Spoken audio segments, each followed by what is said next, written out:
Hello friends, welcome my YouTube channel के अंदर आप सभी का स्वागत है। आप सभी साथियों के लिए बहुत इंटरेस्टिंग और आर्मी की तरफ से यानी कि सबसे इंपॉर्टेंट अपडेट आप सभी साथियों को बता दूं कि मिनिस्ट्री ऑफ डिफेंस यानी कि आर्मी की तरफ से जो वैकेंसी है वो आप सभी साथियों के साथ लेकर आ चुका हूं। वैकेंसीज के बारे में कंप्लीटली इन्फॉर्मेशन आपको प्रोवाइड करवाऊंगा, कंप्लीटली अपडेट आपको देने वाला हूं कि कौन कौन कैंडिडेट इस वैकेंसीज को अप्लाई कर पाएंगे, किस प्रकार से आपको इस वैकेंसीज को अप्लाई करना है। ठीक है, वैकेंसीज के बारे में कंप्लीटली जानकारी देने से पहले आप सभी साथियों को बता दूं कि आपकी ये जो भर्ती है ये भर्ती होगी आपकी मेरिट के आधार पर, यानी कि इस भर्ती के अंदर आपका कोई भी कॉम्पिटेटिव जो एग्जाम है वो आपका नहीं होगा।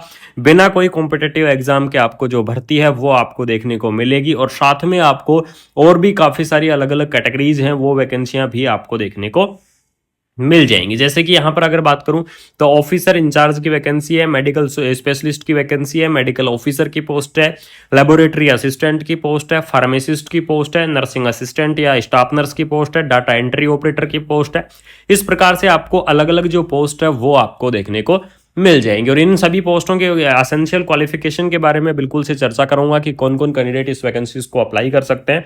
सबसे पहले देख लीजिएगा, मेडिकल स्पेशलिस्ट की बात करूं तो एमडी और एमएस वाले जो कैंडिडेट हैं वो इस वैकेंसीज को क्या कर पाएंगे, अप्लाई कर पाएंगे, यानी कि जिन्होंने क्या कर रखा है, एमडी कर रखा है या फिर आपने एमएस कर रखा है। उसके बाद में बात करेंगे मेडिकल ऑफिसर के बारे में। तो मेडिकल ऑफिसर की पोस्ट की अगर मैं बात करूं तो इसके अंदर देख लीजिएगा, एमबीबीएस वाले जो कैंडिडेट हैं वो इस वैकेंसीज को अप्लाई कर पाएंगे, यानी कि जिन्होंने एमबीबीएस कर रखा है वो कैंडिडेट क्या कर सकते हैं, इस पोस्ट को अप्लाई कर सकते हैं, इस भर्ती के लिए यहाँ पर एलिजिबल्स रहेंगे।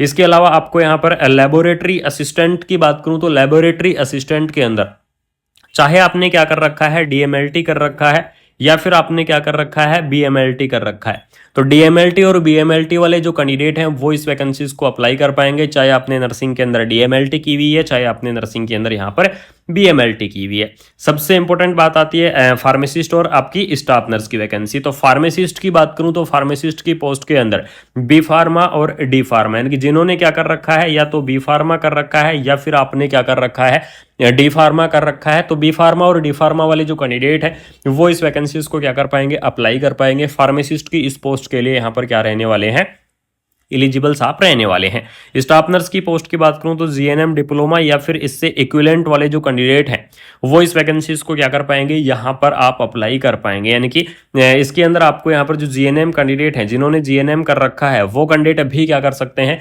इस पोस्ट को अप्लाई कर सकते हैं। और सबसे बड़ी अपडेट आपको बता दूं कि जीएनएम वाले कैंडिडेटों को यहां पर आपको कोई भी एक्सपीरियंस नहीं देना है। ये आपके लिए क्या होने वाली है, सबसे बड़ी अपडेट आपकी होने वाली है कि बिना कोई एक्सपीरियंस के आप क्या कर पाएंगे, इस भर्ती को आप भर पाएंगे, इस भर्ती के लिए आप यहां पर एलिजिबल्स रहेंगे। उसके अलावा आपको यहाँ पर जीएनएम की बात हो गई है, इसके अंदर आपको बीएससी नर्सिंग जो कैंडिडेट हैं वो भी क्या कर सकते हैं, इस वैकेंसीज को अप्लाई कर सकते हैं। बीएससी नर्सिंग कैंडिडेट एलिजिबल्स रहेंगे, पोस्ट बीएससी नर्सिंग कैंडिडेट हैं वो भी इस वैकेंसीज को अप्लाई करेंगे, एमएससी नर्सिंग कैंडिडेट हैं वो भी क्या करेंगे, इस पोस्ट को अप्लाई करेंगे। ठीक है, यानी कि चाहे आपने नर्सिंग के अंदर क्या किया हुआ है, डिग्री कर रखी है, या फिर आपने नर्सिंग के अंदर क्या कर रखा है, डिप्लोमा कर रखा है, तो डिग्री और डिप्लोमा वाले जो कैंडिडेट हैं वो इस वैकेंसीज को क्या कर पाएंगे, अप्लाई कर पाएंगे। इसके अलावा आपको यहाँ पर रिसेप्शनिस्ट की जो पोस्ट है वो भी आपको दे दी गई है, ड्राइवर की पोस्ट है, पियोन की पोस्ट है, फीमेल अटेंडेंट की पोस्ट है, सफाई वाला। इस प्रकार से आपकी अलग अलग जो पोस्ट है वो आपको देखने को मिल जाएंगे। अब जो सबसे मेन पॉइंट आता है एप्लीकेशन फॉर्म के बारे में कि किसी भी भर्ती का आपको एप्लीकेशन फॉर्म किस प्रकार से भरना है, ये सबसे इंपॉर्टेंट होता है। तो इस भर्ती के अंदर एप्लीकेशन फॉर्म भरा जाएगा आपका ऑफलाइन तरीके से, यानी कि ऑफलाइन आपको इसकी ऑफिशियल वेबसाइट पर जाना होगा, उस ऑफिशियल वेबसाइट से आपको फॉर्मेट डाउनलोड करना होगा और फॉर्मेट डाउनलोड करके आपको क्या करना है, एप्लीकेशन फॉर्म को आपको फिल करना है। तो सबसे पहले देख लीजिएगा ऑफिशियल वेबसाइट की अगर यहां पर मैं बात करूं तो www.echs.gov.in क्या है, इसकी ऑफिशियल वेबसाइट है और आपको क्या करना है, इसकी ऑफिशियल वेबसाइट से आपको फॉर्मेट डाउनलोड करना होगा और आपको जमा कहां कराना है वो भी आप यहां पर देख लीजिएगा और उसको आपको सबमिट करना होगा ECHS सेल भोपाल, यानी कि आपको भोपाल की तरफ से वैकेंसी आपको दी गई है तो आपको ईसीएचएस सेल भोपाल के अंदर ही आपको क्या करना है, आपको अपना जो एप्लीकेशन फॉर्म है वो आपको जमा कराना होगा और 26 फरवरी से पहले पहले आपको क्या करना है, एप्लीकेशन फॉर्म को जमा कराना है। तो इस चीज को ध्यान रखना, 26 फरवरी से पहले पहले आप इस फॉर्म को क्या कर सकते हैं, भर सकते हैं। अगर इसके बाद में आप एप्लीकेशन फॉर्म को फिल करेंगे तो वो आपका जो एप्लीकेशन फॉर्म है वो आपका मान्य नहीं होगा, इसलिए आपको 26 फरवरी से पहले पहले क्या करना है, एप्लीकेशन फॉर्म को आपको फिल करना है। ठीक है, इसके अंदर आपका क्या होगा, छोटा सा इंटरव्यू होगा और इंटरव्यू के बाद में आपका यहां पर क्या कर लिया जाएगा, सिलेक्शन कर लिया जाएगा। इंटरव्यू आपका होने वाला है 6 मार्च, यानी कि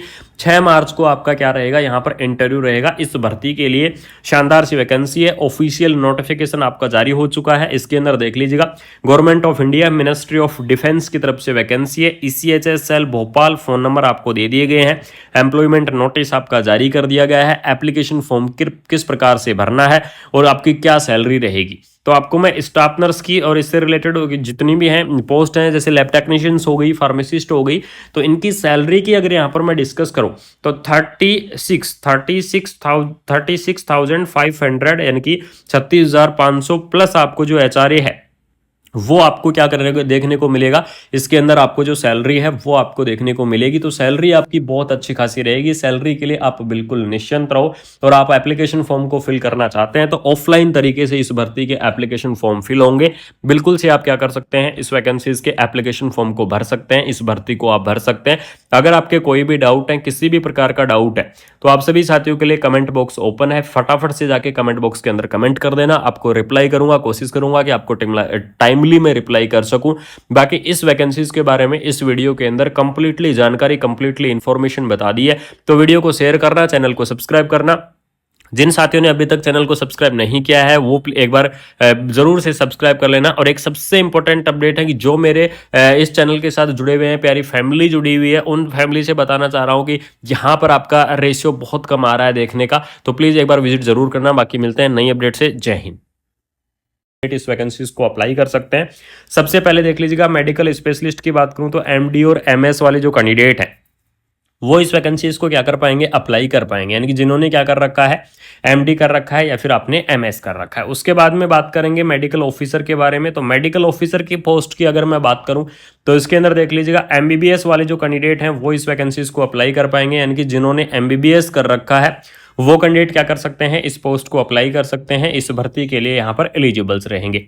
इसके अलावा आपको यहाँ पर लेबोरेटरी असिस्टेंट की बात करूं तो लेबोरेटरी असिस्टेंट के अंदर चाहे आपने क्या कर रखा है, डीएमएलटी कर रखा है या फिर आपने क्या कर रखा है, बीएमएलटी कर रखा है, तो डीएमएलटी और बीएमएलटी वाले जो कैंडिडेट हैं वो इस वैकेंसीज को अप्लाई कर पाएंगे। चाहे आपने नर्सिंग के अंदर डीएमएलटी की हुई है, चाहे आपने नर्सिंग के अंदर यहाँ पर बीएमएलटी की हुई है। सबसे इंपॉर्टेंट बात आती है फार्मासिस्ट और आपकी स्टाफ नर्स की वैकेंसी। तो फार्मासिस्ट की बात करूं तो फार्मासिस्ट की पोस्ट के अंदर बी फार्मा और डी फार्मा, यानी कि जिन्होंने क्या कर रखा है, या तो बी फार्मा कर रखा है या फिर आपने क्या कर रखा है, डी फार्मा कर रखा है। तो बी फार्मा और डी फार्मा वाले जो कैंडिडेट है